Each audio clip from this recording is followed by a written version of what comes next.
Well, hey, everyone. This is Heidi St. John. Welcome to the Off the Bench podcast. Today is Mailbox Monday, and you guys are in for a treat because my friend Dr. Mark Sherwood is coming on the show for Mailbox Monday to answer listener questions. We're going to be talking about vaccines today. We're going to be talking about heartburn. We're going to be talking about, hydrogen bottles. You name it, we're talking about it. This is going to be a lot of fun. Stick around. I think you're going to be encouraged.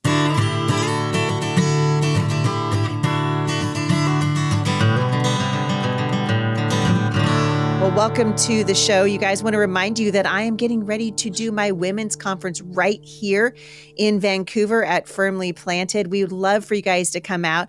Listen, I want to encourage you that no matter what is happening in the world around you, the world might be in crisis, but God's people don't need to be. God has given us his word as a lamp in these dark days. He's talking to us about everything from how to take care of our bodies to how to love the people around us. It's one of the reasons why I love his word so much, and you guys are going to love coming out. So coming out March 1st and 2nd to Vancouver for my women's conference, Shine. You can register right now at HeidiSt.John.com. All right, without further ado, I would like to welcome, with my hydrogen bottle in hand, my friend, Dr. Mark Sherwood. Hey, it's good to see you. Yeah, I remembered. Here we go. Yes, me too. And Yes. This is kind of cool. So this is going to be a cheers heavy duty in a minute. All right, I'll do it right now because I want to, ready, go. This is it. I got it, man. I got it. Cheers. Cheers. To antioxidation we go. Hallelujah. Oh, man. Sure beats Gatorade. It's really good. It's really, really good. Tasty. I'm telling you, I remembered it today. I was really proud of myself because I keep it next to my bed, and it's usually the first thing I drink in the morning and the last thing I drink before I go to bed at night. And then I bring it into the studio, and then I forget when you're on. So praise God, from whom all blessings flow. You did it today. Well done. It's so cool. Those things are so awesome because you're every time you drink that water, you are quenching excessive free radicals. How about that? And we have to have water to live. You might as well have a carrier hydrogen that actually quenches free radicals and helps with the aging process. Well, hello. I'm all about it. Let's help with the aging process. Yeah, it's good. Come on. I mean, come on. I think we're doing pretty good for the shape we're in here, Dr. Mark. Oh, yeah. We're still fighting the good fight. Hey, remember, Caleb is our elder, and that guy wanted to climb him out and kick some tails. So that's all I got to say about that. That's absolutely true. I had a listener on YouTube actually ask what brand of hydrogen bottle we use, and people can get this at your website. And I was telling her, I said, it's Sherwood.tv/Heidi. Where do people get this? That's where to go, correct? Yeah, it's where to go. But if you want a link to get straight to the bottles that we have, here it is right now. You can go to www.fmidr.com/H2. And there'll be a place you can get this bottle, the ones that I have, and the one that Heidi has. This thing is great. I love it. Yeah. And again, there's a lot of people asking about hydrogen and why you would have hydrogen in your water. Give us the really quick pitch again as to why it's a really good idea. Yeah, it's becoming more popular, isn't it? So hydrogen is the smallest molecule on the periodic table. What that means is it crosses every barrier. The body has one thing and one thing only that can quench and dismiss excessive free radicals. Free radicals are nothing more than these scavengers that damage cells from adjacent capacities. So free radical buildup can create rapid aging. So hydrogen, when it's carried in the water, we drink it, it goes right into the GI tract, just like you're doing. The first organ it hits is the liver. It begins to diminish free radicals, which also diminish chronic excessive inflammation, which is tied to every disease process. So we're talking about a process that's foolproof, that can help us in all ways reduce the biological aging speed and processes and tangentially reduce chronic systemic inflammation. A bunch of studies are out there right now starting to lean that way. A lot of other countries such as Japan, it's pretty mainstream. We're getting it here, but we're getting some pushback because it's just too easy and it's too simple. Well, we're getting some pushback because the overlords of our food system and everything else are completely corrupt. Right before we started today, I Mhm. said that an article came out. It's Yep. all over the news. So this isn't even, Heidi St. John being weird. This is everywhere. This is from USA Today. A study has found that chlormequat is in Cheerios and other Quaker products, and it is a pesticide. It says 4 out of 5 Americans likely have a lesser known pesticide in their bodies. 4 out of 5 Americans, Mark, Yeah. thanks to the consumption of certain foods, according to a new study published in the Journal of Exposure Science and Environmental Epidemiology on Thursday. A study found that 80% of tested Americans had the chemical chlormequat in their Mhm. systems, a plant regulating agent that is currently not approved for use on edible crops in the United States. Chlormequat is a pesticide. It's used as a plant growth regulator. The agricultural chemical works by decreasing stem height. Mm. This prevents crops from bending over, which can make harvesting more difficult. Well, we can't have that. And so what are we doing instead? We're poisoning Yeah. people. What say you? I mean, this is nuts. It Terrible. makes my blood boil. Well, that's not the only pesticide that's used. Get this. We actually have an approved pesticide known as Roundup that's used. And Right. Roundup is used on the same plants Right. that you just mentioned this cormicot is. So the thing is, we have an unapproved one and an approved one there. Now, just to let you know, the approved one, which is Roundup, contains a chemical called glyphosate, which is a known carcinogen. What's going up in our country faster than anything else? Cancers. And Mhm. we're seeing this whole industry being corrupted. I believe it's because it's profits over people. And this is ignorant because you look at other countries, they don't even allow this stuff. And we're feeding it to our people. And to make one level deeper into this thing that should make most people who are listening now irate is the Food and Drug Administration and all these lobbyists are lobbying our politicians that know about this. And they're subsidizing these industries to make it cheaper and make it more available to the more poor communities. Now, Ah, that's not okay because it ah. makes the poor communities then get sicker faster, Yep. makes them more dependent upon medicines for the government.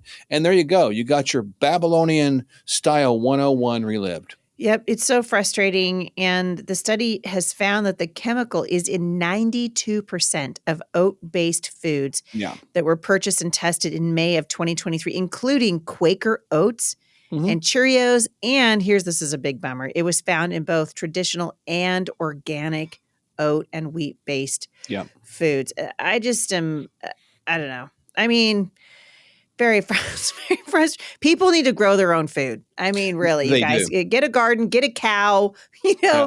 get your own milk, start your own little. I mean, I'm trying really hard not to freak out over here, but it makes me mad. This says that studies have found that chlormequat is linked to infertility, Mhm. disrupted fetal growth, delayed puberty, and disruptions to the metabolic system. But Well, okay, let's yeah. put it in our food. Let's do Yeah, that. and look at our little kids today. Yeah.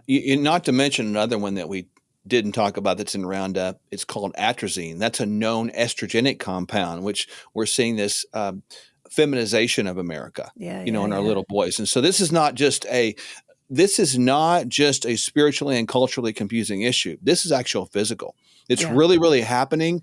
People need to wake up, and I'm with you. We need to separate ourselves and become truly independent people again and quit being dependent upon a system that's bent on destruction of us. Yep. Yep. So true. This leads me into an anonymous question from a Washingtonian. Mark, what could cause an irregular period in a 23-year-old healthy woman? Well, first of all, stress is a big deal. Chemicals are a big deal. Just to segue from what you said, Mm-hmm. sometimes over stress, and this makes perfect sense if people would get this, when we activate the autonomic nervous system through what we perceive as stress, we get an increase of blood pressure, we get a decrease in appetite, we get our stress hormone cortisol to go up. Cortisol is made from cholesterol, the same material that also makes progesterone, estradiol, and testosterone. So it makes perfect sense that if you have a lot of stress going on, cortisol would be mandatorily produce, therefore shunting all of the cholesterol production, manufacturing ability to cortisol away from your sex steroid hormone. So this can absolutely disrupt the periods of anybody, female that's still menstruating, anytime. Stress is really a not so overt Mm-hmm. killer anymore. Mm-hmm.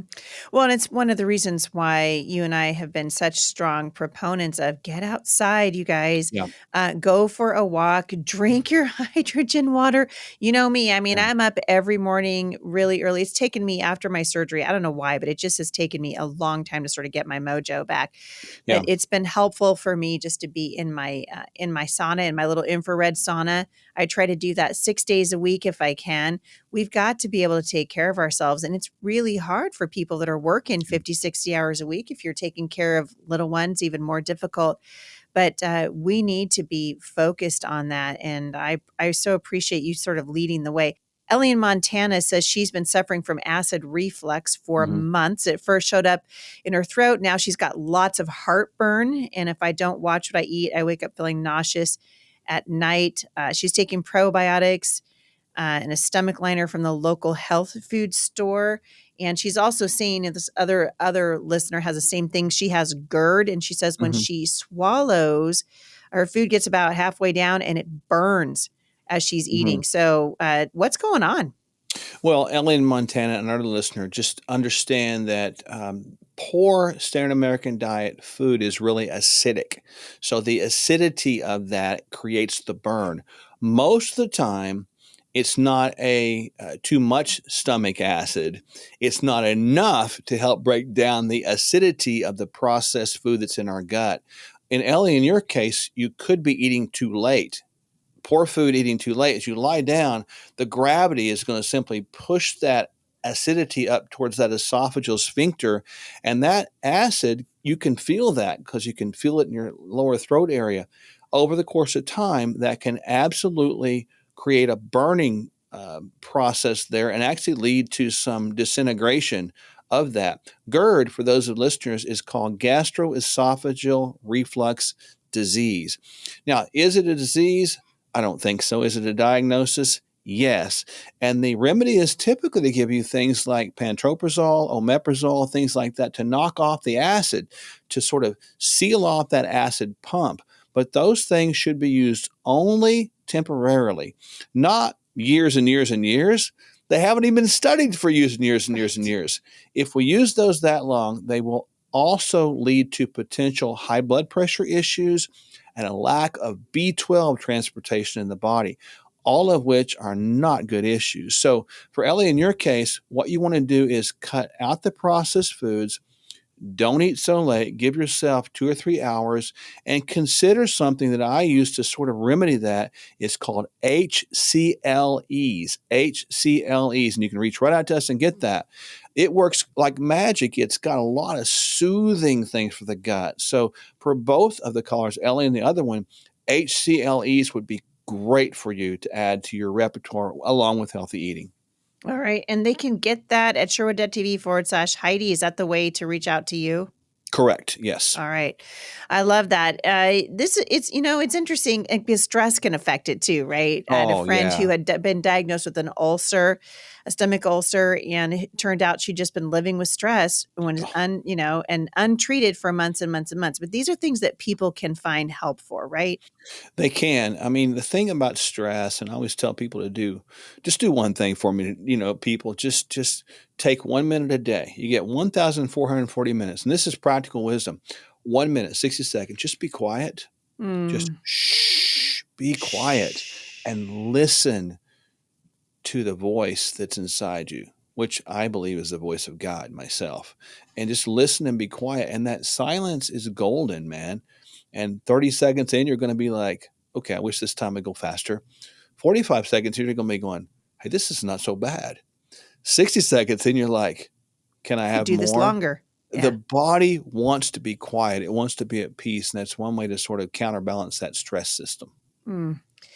That's good. T in Tennessee has a question for Dr. Mark. As a family, we have a 2-year-old who has multiple seizures after a Mm. vaccine. This caused us to do further research. But as a nurse, I was disgusted with the ingredients that included aborted fetal, cell lines, and it goes against what we believe. I feel conviction about this, but I'm not sure what a Christian perspective is. Can you help her out? That's a challenging one, especially as a nurse. You've been trained that vaccines were good and necessary. I don't believe that vaccines started off all evil intent. I think it was a simple process of looking at the science of the human body and trying to figure out how to create, your own antibodies to things you might face one day. Yep. Not a bad idea, but boy, it has been corrupted over the time, as we see with so many vaccines being used now, over 60 to present days that are being used on people. That's crazy, and we are vaccinating people too much. As far as your daughter goes, I think the reasonable remedy here is to sort of, God talks about this. He talks about it in Matthew or Mark chapter 16. If you drink deadly poison, it will not harm you. So begin to claim that over your child and over your life, because we all make decisions sometimes. We're like, why did I do that? So don't live in shame, and don't live in the shame and burden of It's good. decisions you've made. So let that go. Let go and love at this point. With your daughter, look at really including food. I'm assuming she's on good hard food. Try to go more or less lower processed food diet as you can. Just like we previously talked, those foods that we just mentioned that Heidi said so good about describing in cereals that many kids are eating, they also create inflammation.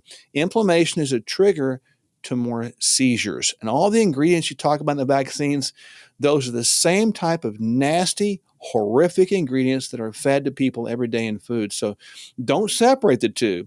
It's all the same pot of evil that's being infected into America.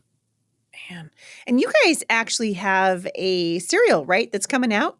Yeah, I'm so excited about this. I've been excited about a lot of things, and many of you know I'm a pretty passionate guy.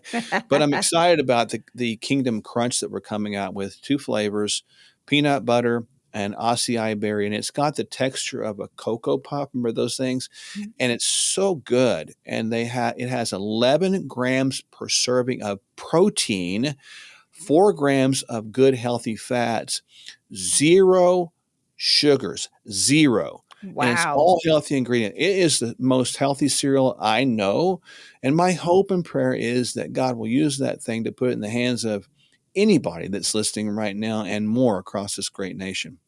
Yeah, we've got to start changing the way that we eat, the things that we eat. And I couldn't agree with you more. Speaking of that, we've got an anonymous listener in Alabama who wants to know how she can help her husband with his type 2 diabetes. She said that they subscribed to one of the expensive meal plans that made shipped pre-made food, but had to stop because it was so expensive. She's been researching menu plans that she can make at home, but she feels that they're not at the level they need to be when it comes for caring for her husband. Well, Anonymous in Alabama, I have good news for you. Type 2 diabetes can be stopped and reversed forever. No one in this country, no one in the world should have type 2 diabetes. It is absolutely something that has been created by our own system, and it's been used for great profit. So here's what you're going to do. I'm going to give you some simple things that you do. Write this down, okay? Number one, I want you to get good, clean protein. Do the best you can. Look for organic, grass-fed, grass-finished, wild-caught, free-range. You know the old drill. Do the best you can. Do the best you can for your husband with above ground non-root vegetables. Above ground non-root vegetables. And if you can go organic, great. If you can't, wash them. Just wash them really good. You can get some vinegar and water and wash them, right? And he can have as many of those as he can that will not raise his blood sugar. And then from a fat source, again, I didn't talk about potatoes and fruits. We want to get it fixed, get it corrected. We'll come back to those later. From fats, coconut oil, olive oil, avocado oil, macadamia nut oil. And if you'll keep the fats, and if he wants to have nuts and seeds, make them plain, no burned seed oils, just plain nuts and seeds. You'll be able to keep your costs down. You'll be able to give a bunch of different options for him to have. He can have as much of that as he wants to. Don't diet. Let him eat when he's hungry. Let him not eat when he don't want to. and watch his blood sugar go down and watch him get off of any medication. And then, you know what? This is important. Make sure that he gets a hold of a doctor that's not going to continue to push medications and gives him confidence and you Yeah. confidence in what you're doing to remedy that curse of type 2 diabetes. Yeah. Wait, if you're having a meal, I'm going to ask you just a personal question, Mark, because Yeah, it yeah, just seems of course. interesting to me. So you and your lovely wife are making a meal at home. What's Yeah. a typical day of eating look like for Dr. Mark and Michelle? Oh, we're so simple. In the morning, I'll get up and typically I'll have a cup of mold free organic coffee. I think I like that little flavor and it's good. And then I'll go work out and I have my prayer time. I go work out every day and then I go to work. I haven't ate yet. Go figure. And then when I get to work, I sometimes have one of those Kingdom Fuel drinks. I do. I get a shake and I have that. And I'll typically mix it in some maybe unsweetened almond milk or water and I'll throw maybe if I want to mix it, I'll put maybe a handful of berries in there or something like that. And then I'll go probably until noon or 1 o'clock before eating anything else. And then I'll typically have a salad, whether it be spinach or kale or arugula or something like that, and some protein, which many times for us is like a fish. I like fish a lot, so I typically eat that. So I have fish, kind of a salad like that. Evening time, I typically do the same thing again, some type of salad, some type of vegetable, some type of protein. And I will use olive oil, macadamia nut oil, or avocado oil as a dressing on there. And then I'll have nuts and seeds occasionally. I don't have a lot of fruit, but I'm not against fruit. I'll have some berries, some strawberries, red berries, blueberries from time to time, and even apples. All right. So I've got a question for you. Mhm. So I started, well, you know me, I'm always making sourdough bread, but Well, yeah. I started dehydrating fruit a couple Uh-huh. of, like maybe a month ago, mostly because, I have enough kids still at home that really like the fruit. And sometimes it goes bad. It sits there and goes bad. And I was like, well, this is stupid. I'm just going to start Yeah. slicing up the apples and slicing up bananas. What do you say about that for a snack? Dehydrated apples. Yeah, for kids, it's a pretty good thing. As we get to adults, our communication between insulin and blood sugar can get a little bit awkward, a That little is bit so slow. sad. So many Yeah. things when we're getting older. It's like, come on. It's not for sissies, is it? Right. No. But as long as it doesn't raise blood sugar, it's not a bad thing. It's all about the amount. It's all about the individuals. If you're just doing that occasionally, it's not going to hurt you. It's actually kind of nice. It's kind of sweet. But the compressing, the drying of that does raise the glycemic level and converts it to blood sugar faster. But as long as you're not eating a What if ginormous you're bag putting of it, that really good cinnamon on it? oh, that makes it even better. That makes me eat more, actually, for the truth about it. Because that's good for, right? Isn't that good for blood Oh, sugar? That cinnamon I is can't remember the great for name of the blood sugar. cinnamon, but I got the good stuff. I said Mhm. I did what you said, and I got the really good cinnamon, and we do those Good. apple slices with that really Oh, yummy cinnamon. And I heard that is helpful to regulate blood sugar. it does, and I'll give you one tip with that. If you got that dried fruit, if you'll get some organic nut butter, right, and they Ooh, can dip it in there, right, it adds a that's little bit making of me fat hungry, to it. Mark. Oh my I'm gosh. getting hungry. I know, man, and I haven't had my second meal today. I just want you to know right now. So, you dip that in there, it will slow down even blood sugar even Ooh, better like that. So there you go, man. Little all tip of the right. day. All right, that sounds real. I'm on board. I'm with Oh, you. yeah. I'm tracking with you. I love that. And I know some of my kids are, the kids really like Cool. it and Jay really likes it and it's just although today I will say I did have some teriyaki chicken for lunch. I did.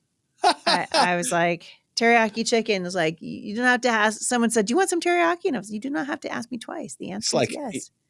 I just nodding my head, yes. Yes, yes. Yes, of course I do.